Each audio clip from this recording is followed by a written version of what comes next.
हे निम्बार्काचार्य, उठो वत्स। देखो आज मेरे संग कौन आया है।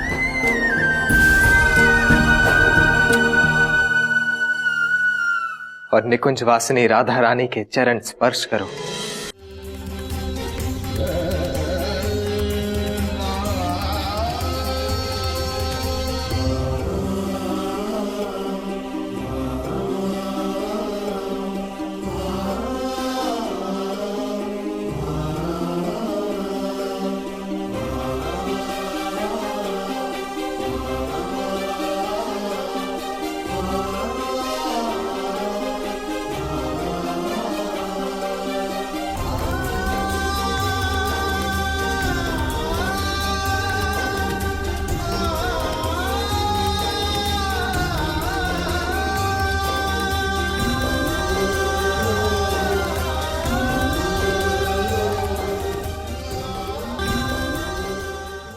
हे सर्वेश्वर,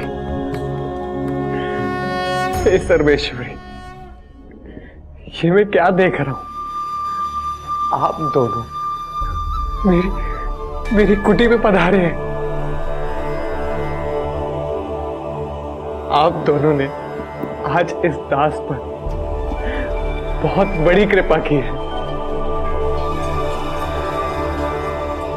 मैं धन्य हूं, धन्य हुआ मैं।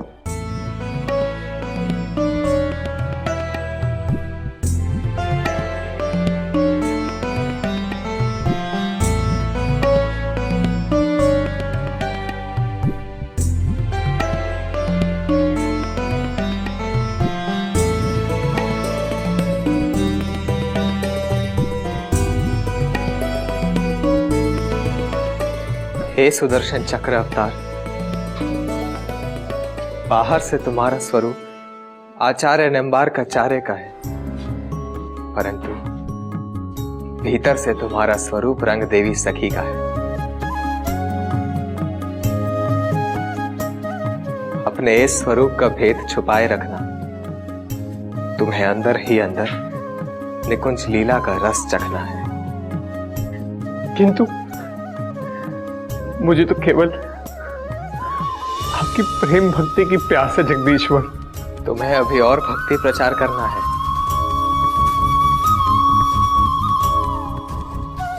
सनातन धर्म परा भक्ति का संदेश देकर मनुष्य का कल्याण करना है। जब तक कलयुग में धर्म की स्थापना ना हो जाए, लोग वैदिक नीतियों का नित निर्वाह ना करें,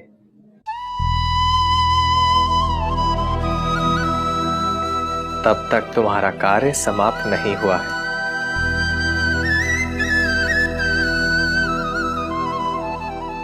हे प्रभु, और कब तक मुझे इस विरह की आग में जीना होगा।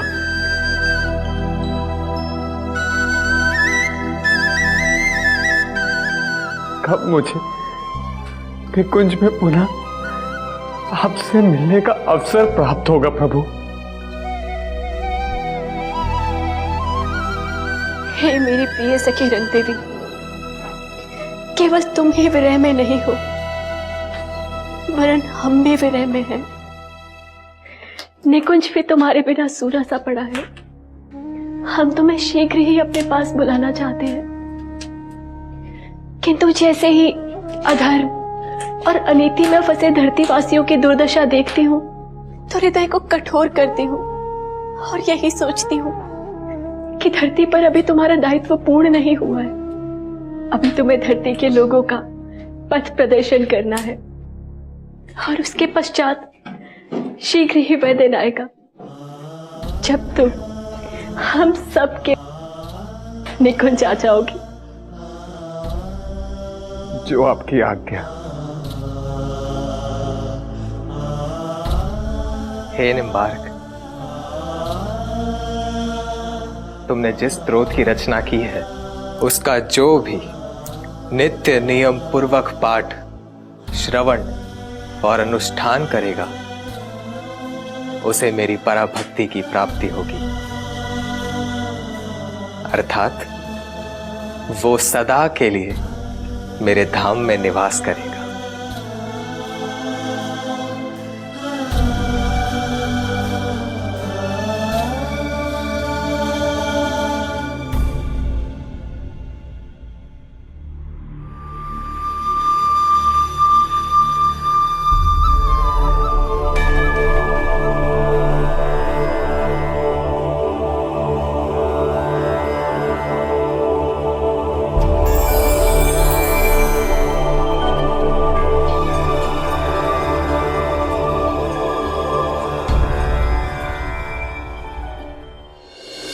गुरुदेव के बिना मन ही नहीं लग रहा। सत्य कहा आपने। कई दिवस बीत गए, गुरुदेव का श्रीमुख नहीं देखा। अब तो उन्हें देखने के लिए हृदय व्याकुल सा हो रहा है।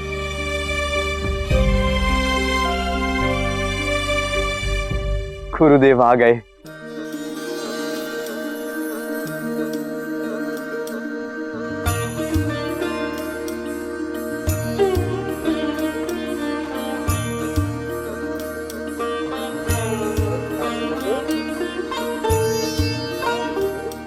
प्रणाम गुरुदेव।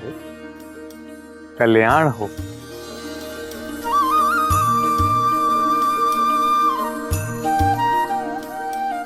आपको देखकर बहुत प्रसन्नता हो रही है गुरुदेव।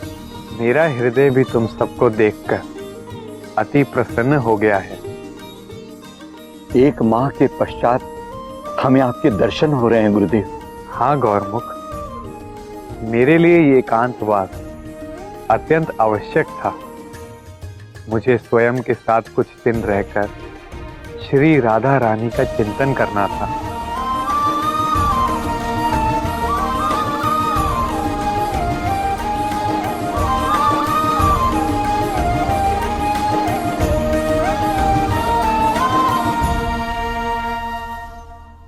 ये राधाष्टक है। इसकी रचना मैंने एकांतवास में ही की है। इसके लिए भी मेरा एकांतवास में जाना आवश्यक था। अद्भुत गुरुदेव। इस संसार में जो भी इस राधाष्टक ग्रंथ का पाठ करेगा उसे सखी भाव प्राप्त होगा और वो सदा निकुंज में वास करेगा।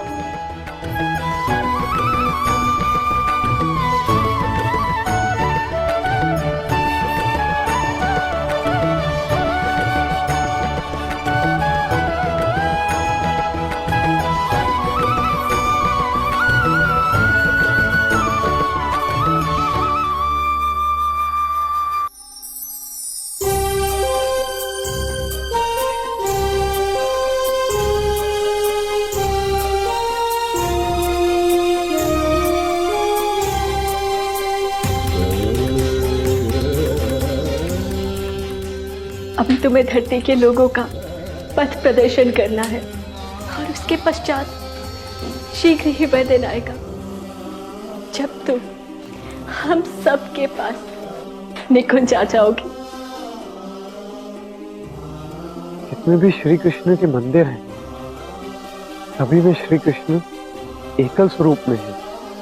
भगवान श्री कृष्ण के प्रपौत्र ने सभी मंदिरों में केवल भगवान श्री कृष्ण के विग्रह रूप की स्थापना की है। मथुरा में केशव अकेले, गोवर्धन में श्री कृष्ण अकेले, राधा रानी उनके साथ नहीं है। सनातन धर्म पराभक्ति का संदेश देकर मनुष्य का कल्याण करना है। जब तक कलयुग में धर्म की स्थापना ना हो जाए, लोग वैदिक नीतियों का नित्य निर्वाह ना करें,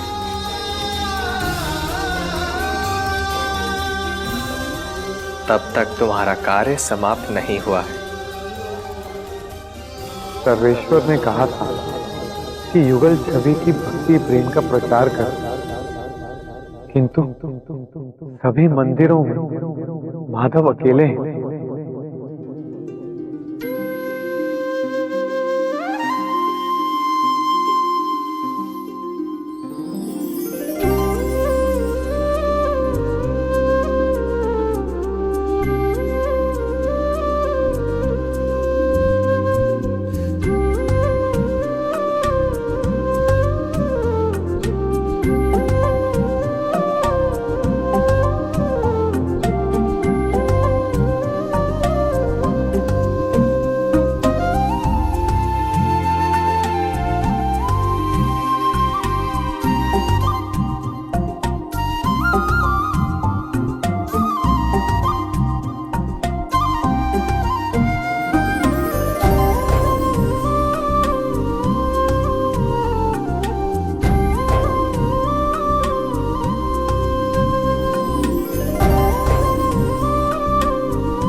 परमेश्वर की आज्ञा थी कि ठाकुर जी की युगल छवि की प्रेम भक्ति का प्रचार करो, परंतु सभी मंदिरों में माधव अकेले हैं। श्री राधा रानी उनके साथ है ही नहीं।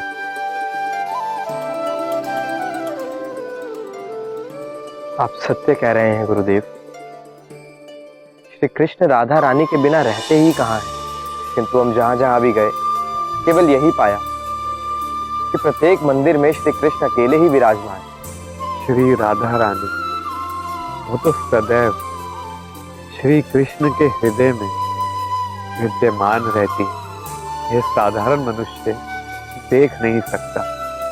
ऐसे में श्री राधा कृष्ण की युगल छवि की प्रेम भक्ति का प्रचार प्रसार पूर्ण रूप से कैसे संभव हो सकता है?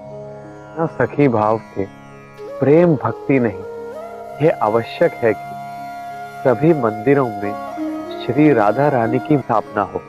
आप आदेश करें गुरुदेव, ये कार्य अतिशीघ्र हो जाएगा।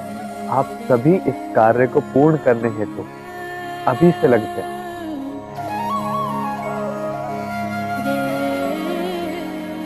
सभी शिष्यों से कहो, जहां जहां भी श्री कृष्ण मंदिर है उन सभी स्थानों पर युगल छवि की स्थापना हो। आने वाले सैकड़ों वर्षों में संसार में जहां भी भगवान श्री कृष्ण के मंदिर बने वहां यही प्रथा हो कि ठाकुर जी की युगल छवि की स्थापना हो। जब श्री कृष्ण और राधा रानी की सेवा एक साथ की जाएगी तभी सखी भाव की साधना संपन्न हो सकती है।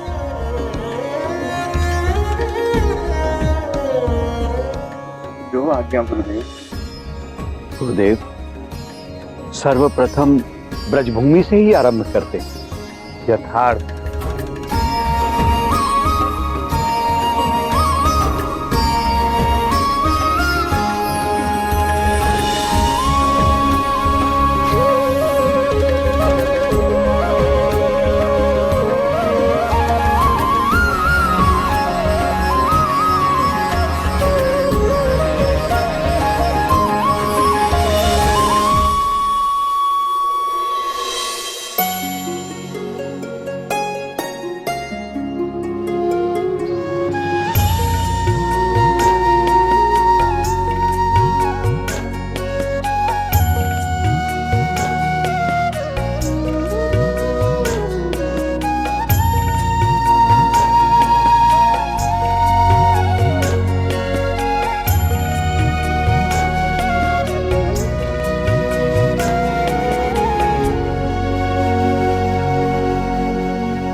ललित, तुम्हें पता है गुरुदेव की कृपा से ब्रजमंडल के समस्त मंदिरों में राधा रानी की स्थापना हो चुकी है। ये तो मैंने भी सुना है, वो कल देख भी लिया।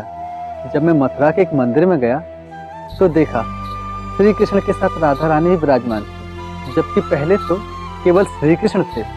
ये सब मेरे गुरुदेव की महिमा है। भ्राता, क्या आप बता सकते हैं कि आपके गुरुदेव कौन हैं? अनंत श्री विभूषित जगत गुरु श्री निम्बार्काचार्य जी महाराज। इनका नाम तो मैंने भी सुना है। क्या इनके प्रिय मुख के दर्शन मैं भी कर सकता हूँ? अवश्य, कल ही प्रातः चलते हैं। जी।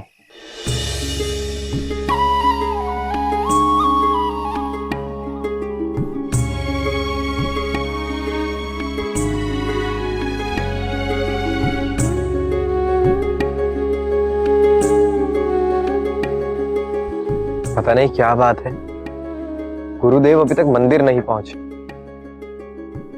कदाचित गुरुदेव कुटी में ही होंगे। मैं अभी उन्हें बुलाकर लाता हूँ।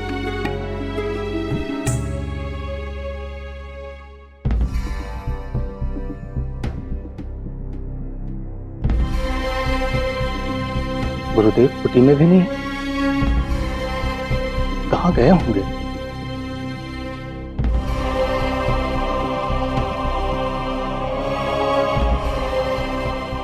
गुरुदेव, गुरुदेव। ऋषिवर, गुरुदेव आश्रम में कहीं भी नहीं है। मैं उन्हें हर जगह देख लिया।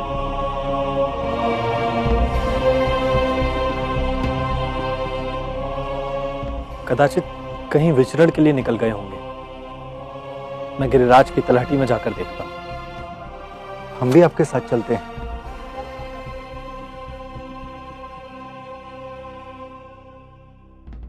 गुरुदेव, गुरुदेव कहाँ हैं आप?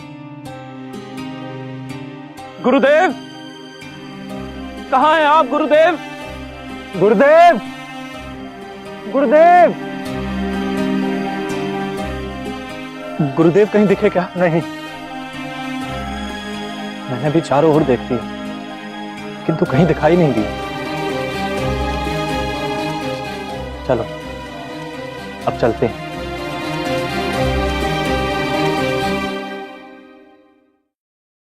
अब तो बहुत देर हो गई है। गुरुदेव तलहटी में भी नहीं मिले।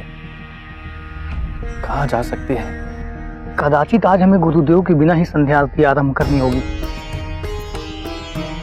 श्रीनिवास जी, अब आप ही संध्या आरती प्रारंभ कीजिए। हाँ, आप भी गुरुदेव के ही स्वरूप हैं। गुरुदेव की अनुपस्थिति में आप ही उनका प्रतिनिधित्व करते हैं।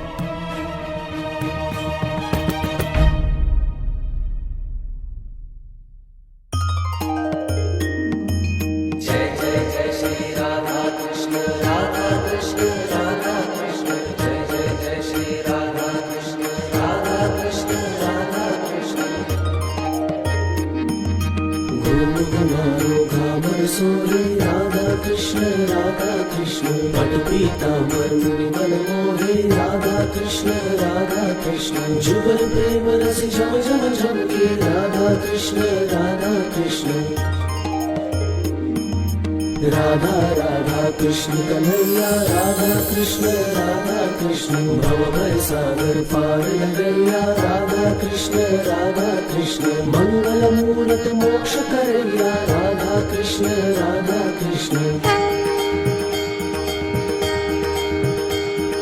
जय जय जय श्री राधा कृष्ण जय जय जय श्री राधा कृष्ण जय जय जय श्री राधा कृष्ण जय जय जय श्री राधा कृष्ण जय जय जय श्री राधा कृष्ण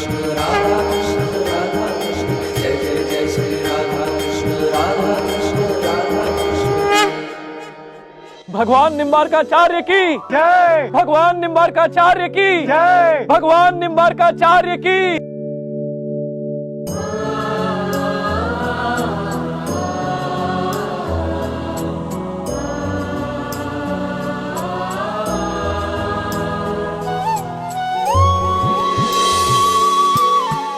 ये कैसा चमत्कार हुआ? ये कोई चमत्कार नहीं, ये दिव्य आभा गुरुदेव का ही स्वरूप है। लक्ष्मण भट्ट जी, आप तो जानते ही हैं और इस विषय पर आप खुद चर्चा भी कर चुके हैं कि गुरुदेव के 8 स्वरूपों में से एक स्वरूप राधा रानी की मुख कांति है। आज गुरुदेव ने हम सब पर कृपा दृष्टि कर इस अद्भुत रूप का दर्शन दिए। जय जय जय श्री राधा कृष्ण जय जय जय श्री राधा कृष्ण जय जय जय श्री राधा कृष्ण जय जय जय श्री राधा कृष्ण जय जय जय श्री राधा कृष्ण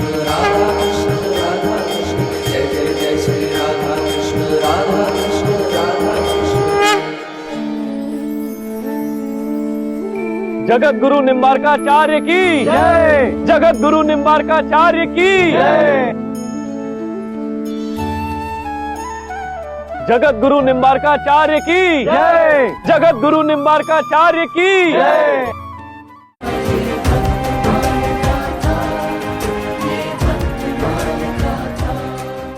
जय श्री राधे, जय श्री कृष्ण। ये क्या खेल था? तो इसका उत्तर है, श्री निम्बारक भगवान जब रंग देवी जी के भाव से भावित रहते हैं तब उनको लीलाओं के दर्शन होते हैं अंतःकरण में। बहुत भाव मगन हो जाते हैं। और जो ही आप प्रकृतिस्थ होते हैं, बाहर की होश आती है, तो आप अपने आप को देखते हैं आचार्य के स्वरूप में। तो उस समय दो भाव आपके भीतर होते हैं। एक तो ये लीलाओं के दर्शन होते हैं, बड़ी प्रसन्नता होती है कि राधा रानी की कितनी कृपा है, कितनी वो करुणामयी है, अपनी झांकियां मुझको कराती रहती है। तो भाव से विह्वल होते हैं, राधा रानी की करुणा पर जब विचार करते हैं, और यहां तक कि सोने का प्रयास करते हैं। आपने देखा होगा करवटें बदल रहे हैं, लेकिन वो प्रिया प्रीतम की झांकी एक क्षण भी उनके चित्त से इधर उधर नहीं होती, सो तक नहीं पाते आप। मानसिक नेत्रों के समक्ष वही झांकी निकुंज की बार बार। अंत में आप उठ करके कलम पकड़ते हैं और भोजपत्र पर राधाष्टक लिखने लग जाते हैं। राधा रानी की रसमयी स्तुति लिखने के बाद आप ऐसे भाव विवल हो जाते हैं, आपको विरह व्यापने लग जाता है कि बस अभी शरीर छूटे और मैं पहुंच जाऊं निकुंज वृंदावन में। इतने विरह व्यथित हो जाते हैं, उसी समय आप मूर्छित होकर गिर पड़ते। ये रात्रि 12 बजे के बाद की घटना है। सब आश्रम में सोए हुए हैं, कोई भी श्री निम्बारक भगवान को संभालने वाला उस समय वहां नहीं था। तो ये गिरिराज की कंदरा में गुफा में ये घटना घटी, आप एकांत में थे। तो उस समय स्वयं राधा रानी व्याकुल हो जाती हैं, करुणाद्र हो जाती हैं, और प्रिया प्रीतम दोनों उसी गिरिराज जी की कंदरा में प्रकट हो जाते हैं, सचेत कराते हैं और कहा कि अभी आपको निकुंज वृंदावन में नहीं आना है, अभी आपको पराभक्ति का प्रचार करना है, युगल भक्ति का प्रचार करना है, सखी भाव का प्रचार करना है। फिर प्रिया प्रीतम अंतर्हित हो जाते हैं और आप आकर के फिर पराभक्ति का प्रचार करते हैं। ये जो राधा अष्टक आपने लिखा, इस राधा अष्टक में लिखा हुआ है कि जो इसका प्रतिदिन पाठ करेंगे उनको निकुंज भाव की, सखी भाव की प्राप्ति होगी। जो भी इसका पाठ करेंगे, तो अंतिम शब्द है राधाष्टक का 9वां श्लोक और अंतिम चरण में कृष्ण धामनी, अर्थात कृष्ण धाम को प्राप्त होंगे, निकुंज धाम को प्राप्त होंगे। सखी मूर्तयो युग्म सेवानुकूला, उसमें सखी भाव प्रकट होगा जो युगल की सेवा के अनुकूल होगा। तो उसका पाठ सब करने लगे। और युगल सेवा, क्योंकि उन दिनों मंदिरों में जहां भी भगवान श्री कृष्ण के परपोत्र ने मंदिरों की स्थापना की, वहां सब केवल कृष्ण की स्थापना हुई। जैसे वृंदावन में गोविंद देव जी, मथुरा में केशव देव जी, गोवर्धन में हरदेव जी, तो यहां सब अकेले कृष्ण की स्थापना। अब उनको था कि राधा रानी की स्थापना करनी, युगल भक्ति का प्रचार करना, तभी निकुंज की सेवा होगी। सखी भाव के अधिकारी वही हैं जो युगल उपासक हैं, जो केवल कृष्ण के उपासक हैं। वो सखी भाव की उपासना नहीं कर सकते, वो पराभक्ति नहीं कर सकते। इसलिए सब मंदिरों में श्री कृष्ण के वाम अंग में राधा रानी की स्थापना की, और घर घर में जो अकेले कृष्ण की उपासना करते थे, साथ में सबको राधा रानी की उपासना के लिए प्रेरित किया। अब घर घर में, मंदिर मंदिर में युगल सरकार की उपासना होने लगी। और फिर आपने एक लीला और दिखाई, क्योंकि आपके अष्ट रूपों में एक रूप है श्री राधा रानी की अंग कांति। तो उस समय निम्बारक भगवान ने प्रत्यक्ष में दिखाया कि मैं राधा रानी की अंग कांति भी हूं, यह भी मेरा अष्ट रूपों में एक स्वरूप है। तो अंग कांति के रूप में सबको दर्शन दी, ये आपने लीला देखी। तो सखी भाव की उपासना के अधिकारी कौन है? वो है जिनके भीतर राधा रानी के प्रति विशेष अनुराग होता है कि मैं उनकी सखी हूं। राधा रानी के दरबार में काम वासना का प्रवेश नहीं है। कहा ना कि काम वासना प्रबल अति बांधो सब संसार, यह तनिक नहीं जाए सके कुंज महल के द्वार। तो राधा कृष्ण में परस्पर काम वासना नहीं है, और न ही किसी सखी में कृष्ण को लेकर के निकुंज में काम वासना है।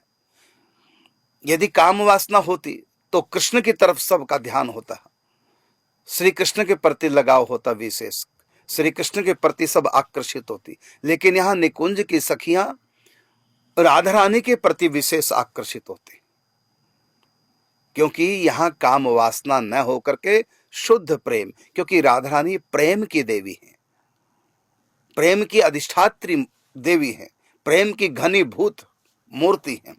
इसलिए हर सखी राधा रानी की तरफ आकर्षित है, क्योंकि राधा रानी सदा सुहागिन है, सदा रास विलास करती है अपने प्रीतम श्याम सुंदर के साथ। तो श्री कृष्ण के प्रति डायरेक्ट उनका लगाव नहीं, राधा रानी के माध्यम से है। जैसे जमाई के प्रति डायरेक्ट लगाव नहीं होता, वो बेटी के कारण से होता है, बेटी के माध्यम से।